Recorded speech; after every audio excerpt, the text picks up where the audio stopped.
ये Excel tutorial का तीसरा भाग है। इस पार्ट में मैं बैड मास के बारे में क्लियर करूँगा, जिसे बॉड मास भी बहुत कोई जानते हैं। तो B for bracket is to division, multiplication, addition and subtraction. जैसे कि नॉर्मल मैथमेटिक्स में होता है कि पहले ब्रैकेट के अंदर के एलिमेंट को सॉल्व किया जाता है, फिर उस पर इस टू को यूज़ किया जाता है, फिर डिवीज़न होता है, फिर मल्टीप्लिकेशन। उसी तरीके से एक्सेल में भी सेम। तो इसमें मैं पहले प्लस करते हुए, जैसे कि पिछले वीडियो में करके दिखाया था कि इक्वल टू साइन, फिर A1 plus B1 plus C1 plus D1, और इसके आगे साइन मत लगाइए वरना आपको एरर साइन देगा, मतलब एरर एक कुछ मैसेज देगा, तो वो मत लगाइए। और यहाँ पे टिक कर देता हूँ, तो ये देखिए आंसर आ जाता है टोटल को प्लस करते हुए। फिर इसी के अंदर मैं कुछ चेंजेस करूँगा, जिसमें आपको बैड मास को डिफाइन थोड़ा बहुत करने की कोशिश करूँगा। जैसे फॉर एग्जांपल आप B1 और C1 के बीच में मल्टीप्लिकेशन का साइन लगाते हैं, ये मल्टीप्लिकेशन का साइन है, ये स्टार साइन कीबोर्ड में मल्टीप्लिकेशन का साइन होता है।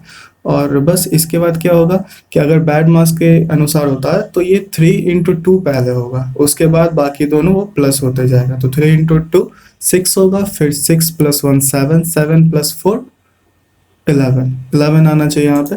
तो ये देखिए 11 आ जाता है। बस उसी तरीके से आप इसके अलावा भी कुछ और भी कर सकते हो। जैसे फॉर एग्जांपल आप इस पे ब्रैकेट लगा सकते हैं, फिर बैड मास के अनुसार पहले ब्रैकेट के अंदर के एलिमेंट्स को सॉल्व किया जाएगा, फिर जो भी आंसर आएगा उसको C1 से मल्टीप्लाई पहले किया जाएगा, उसके बाद D1 के साथ प्लस किया जाएगा। तो A1 + B1 के अनुसार 3 होता है, 3 × C1 तो 9, 9 + 4 11 आना चाहिए, इसमें भी 13 आना चाहिए, 9 + 4 13 सॉरी। तो उसी के अनुसार आप अलग अलग तरीके से यूज़ कर सकते हैं। मैं यहाँ भी ब्रैकेट लगा के देखता हूँ। उसके बाद आप आंसर पहले से प्रेडिक्ट कीजिए क्या आंसर आना चाहिए। यहाँ पे ये दोनों पहले A1 B1 पहले प्लस होगा, फिर C1 D1 प्लस होगा, दोनों का जो आंसर आएगा वो मल्टीप्लाई हो जाएगा। 1 + 2 3, 3 + 4 7, 7 × ये दोनों, तो आंसर क्या आना चाहिए 21। तो आप समझ सकते हैं इसको आप खुद से इसको एक्सपेरिमेंट करके देख सकते हैं कि अलग अलग तरीके से। इसके अलावा भी अगर आपको प्लस करना है, जैसे मैं इसको हटा देता हूँ, डिलीट की को क्लिक करूंगा तो ये सब हट जाएगा।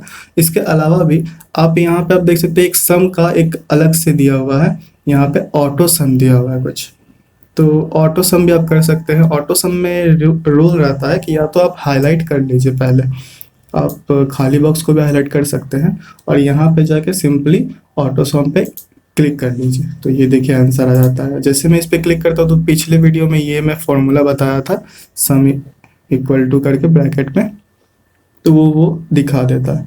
और अगर आप नहीं भी कीजिएगा तो उसके अलावा भी आप डायरेक्ट अगर ऑटो सम भी कीजिएगा तो ये बाय डिफ़ॉल्ट अपने या तो इस साइड का या फिर ऊपर से नीचे का इस फॉर्म में वो सेलेक्ट कर लेता है। जैसे फॉर एग्जांपल यहाँ पे मैं ऑटो सम करूँगा, ये देखिए खुद ब खुद हाईलाइट कर दिया, और इसको टिक करूँगा तो फिर से आंसर आ गया। इसके अलावा आप एवरेज भी कर सकते हैं। जैसे फॉर एग्जांपल मुझे एवरेज करना है तो एवरेज में भी आप यहाँ पे कर सकते हैं। सिंपल आपको इक्वल टू साइन, वो फंक्शन स्टार्ट करने से पहले इक्वल टू दिया जाता है। इक्वल टू के बाद आप लिखिए AVG, तो आप यहाँ पे देख सकते हैं बहुत सारे फॉर्मूला आ जाते हैं, जो भी AV से स्टार्ट होते हैं वो आ जाते हैं। आप उस पर किसी पे भी डबल क्लिक कीजिए तो एवरेज स्टार्ट होता है, तो आप यहाँ पे बस हाईलाइट कर दीजिए, फिर ब्रैकेट क्लोज, तो बस 2.5 एवरेज का फॉर्मूला होता है कि इन सबको प्लस किया जाता है और जितने अंकों में है, जैसे ये 4 है अंक, तो 4 से उसको डिवाइड किया जाता है, तो 10/4 2.5। तो आप समझ सकते हैं। इसके अलावा भी आपको एवरेज निकालना है डायरेक्ट यहाँ से, तो आप यहाँ पे जाइए, ऑटो सम यहाँ पे सेलेक्ट ले लिया, इसको मैं अंडू करता हूँ, पूरा डिलीट कर देता हूँ। यहाँ पे जाइए आप और इस पे जाके ड्रॉप डाउन एरो है, उस पर जाके एवरेज का है, एवरेज पे आप क्लिक कर लीजिए। देखिए ये बाय डिफ़ॉल्ट अपने साइड वाले का वो ले लिया, मतलब एक्सेप्ट कर लिया, तो ये गलत है। तो आपको यहाँ पे से क्लिक करके इसको ड्रैग कर लेना है, सिंपल। टिक करूँगा, वही 2.5 है। इसके अलावा बैड मास तो आप समझ लिए होंगे, तो खुद से आप एक्सपेरिमेंट कीजिए और भी आपको डिफाइन होगा धीरे धीरे। इसके अलावा आप एक साथ बहुत सारे सेल्स को भी प्लस कर सकते हैं। फॉर एग्जांपल मुझे ऐसा करना है कि यहाँ पे मुझे सब कुछ अब हटाना है मान लीजिए, तो इसको सिंपली सेलेक्ट करके डिलीट कर दीजिए पहले।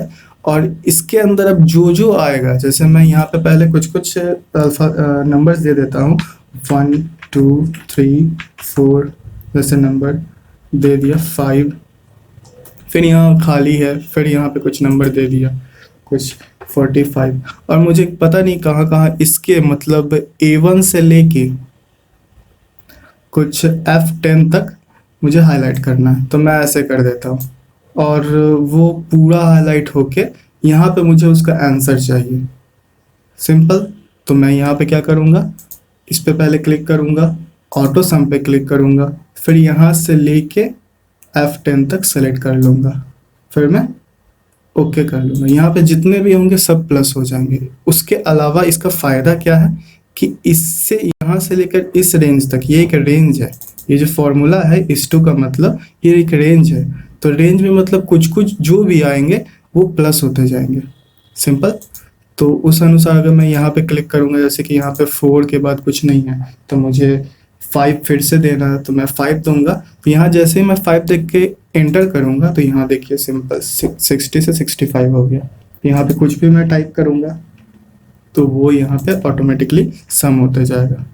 तो ये भी आप समझ लिए होंगे, तो इसको मैं हटा देता हूँ।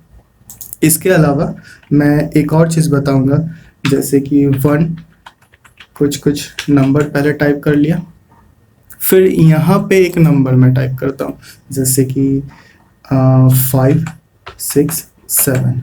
तो मुझे करना क्या है, मुझे यहाँ पे एक आंसर चाहिए जिसमें ये प्लस हो और उसके बाद ये भी प्लस हो, पर हाँ मुझे ये नहीं चाहिए, ये जो एक्स्ट्रा सीट है मतलब एक्स्ट्रा सेल्स जो आ रहे हैं प्लस हो रहे हैं, मुझे वो नहीं चाहिए।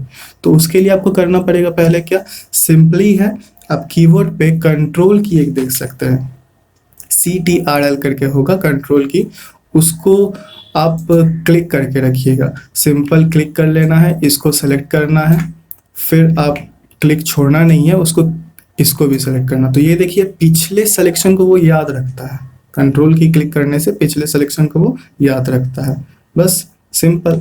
उसी तरीके से आप यहाँ पे आ जाइए, पहले ऑटो सम पे क्लिक कर लीजिए, तो ये देखिए अच्छा ये सिलेक्शन ले लिया है, पर आपको नहीं 1 बाय 1 ये जो एक्स्ट्रा सीट सेलेक्ट कर रहा है ये सही नहीं है, तो ये यहाँ से पहले इसको, फिर कंट्रोल की, फिर इसको, तो ये देखिए पिछले इसको याद रखा। और यहाँ पे देखिए जैसे दूसरे सेल पे जंप करके मैं सेलेक्ट कर रहा था, यहाँ पे कॉमा दे दिया, तो बस यहाँ पे एंटर, आंसर आ गया। तो इससे भी आप क्लियर हो सकते हैं। इसके अलावा आप डिवीज़न, मल्टीप्लिकेशन, कुछ भी एवरेज भी दे सकते हैं, और आप ऐसे भी कर सकते हैं। फॉर एग्जांपल मुझे इसको प्लस करना है, फिर इसको प्लस करना है, फिर इसमें से इसको घटा लेना है, तो आप ये भी कर सकते हैं, इसमें कुछ नहीं। इक्वल टू SCU एम, देखिए SCU लिखता हूँ तो बहुत सारे फॉर्मूला आते हैं उसी के रिलेटेड, तो आप क्लिक कर लीजिए, डबल क्लिक, खुद से आपको एक ब्रैकेट दे देता है, तो आप इसको सेलेक्ट कर लीजिए पहले, फिर या फिर मुझे इसको सेलेक्ट पहले करना है, इसमें से इसको माइनस करना है, फिर आप ब्रैकेट क्लोज कीजिए, फिर माइनस का साइन, फिर लिखना पड़ेगा आपको SCUM। इसका रीज़न मैं बताऊंगा। ब्रैकेट ओपन कर लीजिए, फिर इसको सेलेक्ट कर लीजिए, ब्रैकेट क्लोज। देखिए इस फॉर्मूला का मतलब समझाता हूँ, जैसे कि सम ये हो रहा है, ठीक, इसको पहले सम कर रहा है, फिर माइनस का साइन आ रहा है, फिर सम लिखना जरूरी है क्योंकि इस सम का वैल्यू इस पे नहीं होगा, क्योंकि बीच में माइनस आ जा रहा है, इसीलिए आपको पहले इसको सम करना है। माइनस का साइन अगर आप देते हैं तो आपको दोबारा से सम लिखना पड़ेगा, सिंपल एंटर करना, तो ये बताता है, सिंपली आंसर आ जाता है। और भी आप बहुत कुछ कर सकते हैं। आपको यहाँ से एवरेज कर देना है इसको, अगर सम को हटा के, इसको हटा के ए वी एवरेज करना है तो आप वो भी कर सकते हैं। कुछ पॉइंट में आ रहा है सिंपली। तो बस बॉड मास्क क्लियर हो रहा होगा आपका। आज के वीडियो में बस यही रहा।